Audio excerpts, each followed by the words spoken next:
Hello folks, Eamon McAuley here. Uh, TV boxing.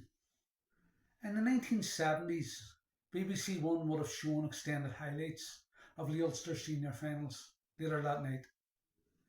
They would have showed an hour at least of action. These boxers were my heroes. Russell, McGuigan, Larmer, Vernon, Hamill, Rogers, Montague, etc.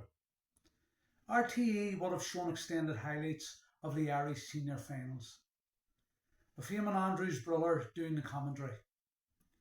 Everybody over 50 will remember Eamon Andrews hosting This Is Your Life. Eamon Andrews was also a decent boxer in his day. Remember when the British ABA seniors were shown on BBC One with extended highlights and commentary by Harry Carpenter? Do the ABAs even still exist? When are they? I know they split in the mid-90s. England, Scotland and Wales went their own way. Sadly, they are not on TV no more. They were massive in their day. When I won them in 1985, 10,000 people came to Wembley to watch live, and 10 million watched the extended highlights in BBC One later that evening. The lad from Ireland, Francis Barrett, won the English ABAs, but I won the British ABAs. I was the first Belfast man to win them since Jack Gartland won them in 1928.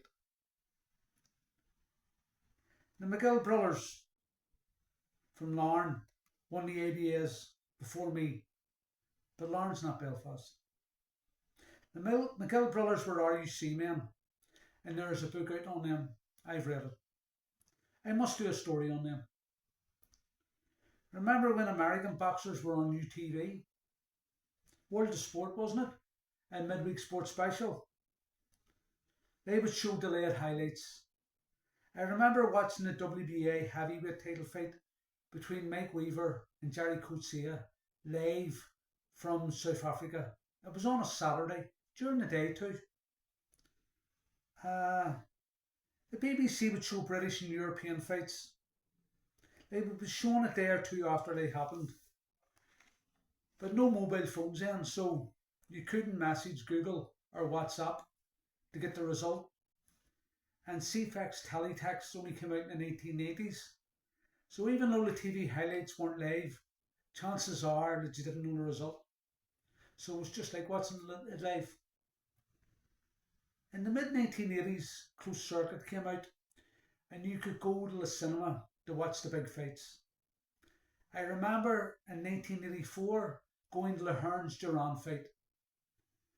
That was in Leicester Square in London. And the price of the ticket was either £12 or £15. I remember the Hagler Hearns fight was shown live Closed Circuit in 1985. My friend Mickey Wasson told me that he went to it. It was either in the New Vic or the ABC cinema in Belfast that showed it. In the late 1980s, UTV showed live Sugar Ray Leonard against Donny Lalonde and Tommy Hearns against James Kinson. Then Sky TV came out and they would show all the big fights for free. This lasted about a decade. Then they started to charge you to see them. I remember me and my friend Mo Toll sitting up to watch the Mike Tyson Evander Holyfield first fight. And they didn't start until 4 a.m. I distinctly remember my dad rapping the window. He came in and watched it with us. And he was quiet and sober. In between rounds, the corner man didn't give Holyfield instructions on how to attack or defend. He just told Holyfield, who was a Christian, to concentrate on Jesus. And Holyfield pulled off one of the biggest upsets in boxing history. After the fight, Holyfield was being interviewed, but he didn't want to talk about the fight or he didn't want to talk about himself. He just wanted to talk about Jesus, because he said that if he, Holyfield, took the glory, he was taking it away from Jesus. I also remember watching the Mike Tyson James Buster Douglas fight a few years earlier in my friend Tommy McHugh's house in Lance Avenue. So when all is said and done, boxing needs TV and TV needs boxing. Thanks folks, stay safe, God bless, and I hope to talk to you again soon. Bye.